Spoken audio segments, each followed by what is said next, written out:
You all know why we're here. Last night, some some very sad scenes. Some very sad news outside of the Supreme came from the Supreme Court. Um, yeah, last night RBG passed away, and so now there's 8 justices on the court. Um, I guess I don't know. Maybe it's like a part of being important or famous, but it blows my mind how quickly the news, like I was watching it on CNN and it took them about 15, 20 minutes or so, maybe, to switch from talking about her and her legacy. Like, talk about like she got, females into like service academies and stuff like that. Um, and talk about like her graduating from Yale. I think it's Yale Law. She was like the only female in her class. Um, I think they went instantly from talking about that to talking about like her replacement. And so yeah, it blows my mind that how quickly they moved from talking about how like her legacy and how she was like the first woman to graduate from like Yale Law, I guess, or like she was the only one in her class anyway.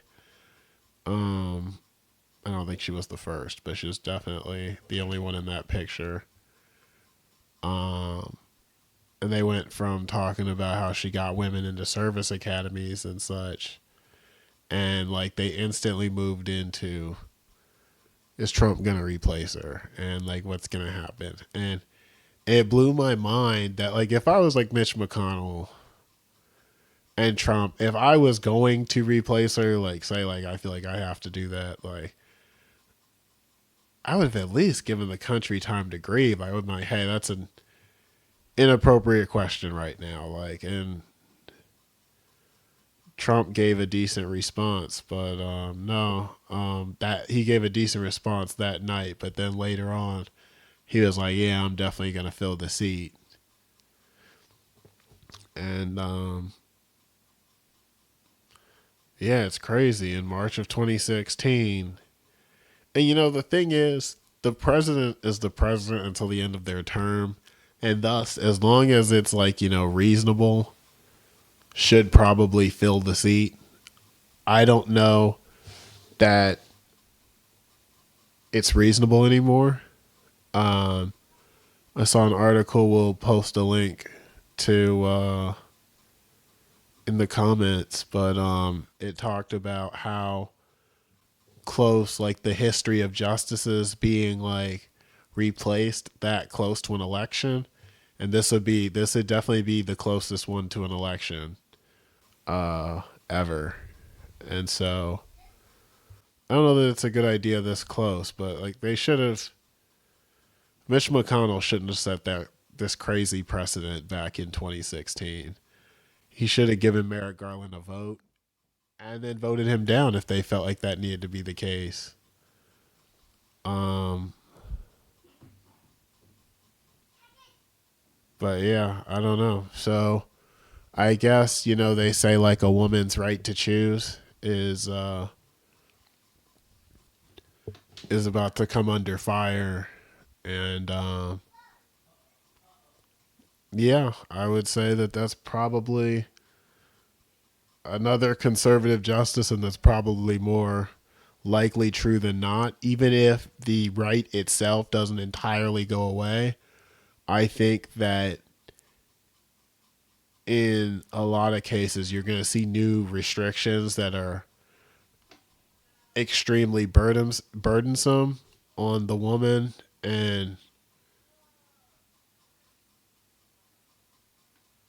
And yeah, uh Shay, do you have anything you want to say?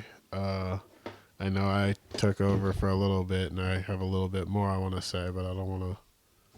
Well, no. I mean, honestly, I think what you said was very very true. Very respectful for one, which is important. I think it's very easy to get wrapped up, especially now during isolation.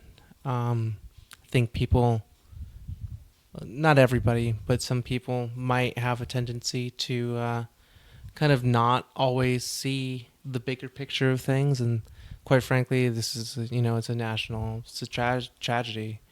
Or tragedy might be a big word, but it's very sad. There is a very, very important woman who has served her country just as, all of our servants in the government, such as military or otherwise, have served their country. I mean, she's been a very important member of making policy and reform as well, and she's been a very, very important part to the actual development of what our country is. And And the forward progress we've made. exactly. And I think in some ways I can also understand why people might be afraid, and that fear might blind them a little bit in their the way that they're processing this, where they want to know, well, is Trump going to replace her? I mean, not to say that it's appropriate, but I feel that I understand where the concern comes from,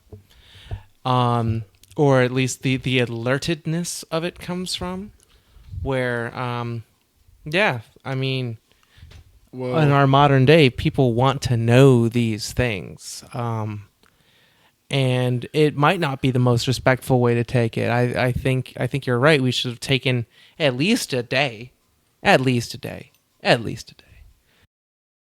yeah, But they're already moving on. They're talking about her replacement. Now, the one thing, to note about her replacement, a few things to note about the court that maybe you did or didn't know, those of you listening, but a appointment is for life. And so whatever happens here, like it's not just the next 5, 10 years. Like, right, understand this. Um, RBG got appointed by Bill Clinton. So she went through the Bill Clinton years, Bush, Obama, Trump. I think she's been on the court longer than some of you, and I think close to longer than we've been alive. yeah, I Shay, think Bill so. I think Clinton you're was in right. office. Before I we, Yeah, he yeah, was in office. He got in '92, and yeah. so So it could have I been. think I think she was in office just. I think we were born just before she got in.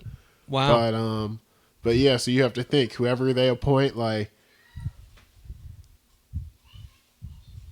they'll go a long time. Especially if they choose someone young. Oh yeah, when they were talking about Sri Srivanson in 2016, I was like, dude is like 42 or something, or 43. I was like, Oh, he'd be in he'd be there there a for 40, 45 long time. years. But Long time. yeah, so these court appointments like 20, 25, 30 years, and yeah, so but I'll say this much. Another thing that's I think this is bad for the country in the sense not even, policy wise. Well, actually, obviously policy wise, but I think it's bad for the country in the sense that you already had a court that was much more conservative than the country. Like or liberals haven't started caring about the court system and the Supreme Court and getting, justices that see things their way uh, around. That hasn't been a thing for liberals. It's probably been a thing for liberals for probably since 2016. And so you have a court system that is largely conservative, much, much more conservative than, and maybe that is the way it's supposed to be to some extent, but I don't think and I think that the court is in a good place where it was. Um, Perhaps, from, I think it was in a good place where it was from, 2020 to as far back as I can remember, but I think that this is like a shift that I don't know how this is going to go over well when you look at like all the things going on in our country, the violence, the riots, and I think this is just, more fuel to the flame. And our country is changing. Our country is changing. And yeah, so I don't know. It'll be interesting to see what happens going forward. I know that they have Lindsey Graham back in 2018 saying that they shouldn't do it in an election year if the primaries had already started. I know that they have Murkowski and Collins both saying that it shouldn't be done in an election year.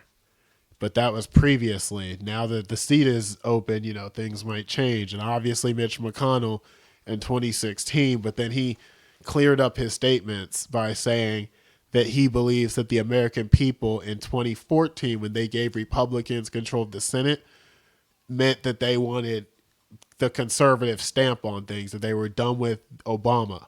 Basically, like they believed that if the 2016 election were in 2014 and Obama were on the ballot, he wouldn't have won. So they say that in that sense, he doesn't have the right anymore to pick a justice, and the next president should. And but no, it's really sad actually, because you have to think in 2016, white women are the demographic that gave Trump the election, and then in 2018 they gave it back to Democrats, or helped give it back to Democrats, and yeah, it's just it's sad that she really cared about the country, and she hung on for as long as she could. And Scalia was the same way under Obama. He was like, I can't let this guy replace me. Hung on for as long as he could. And so did she.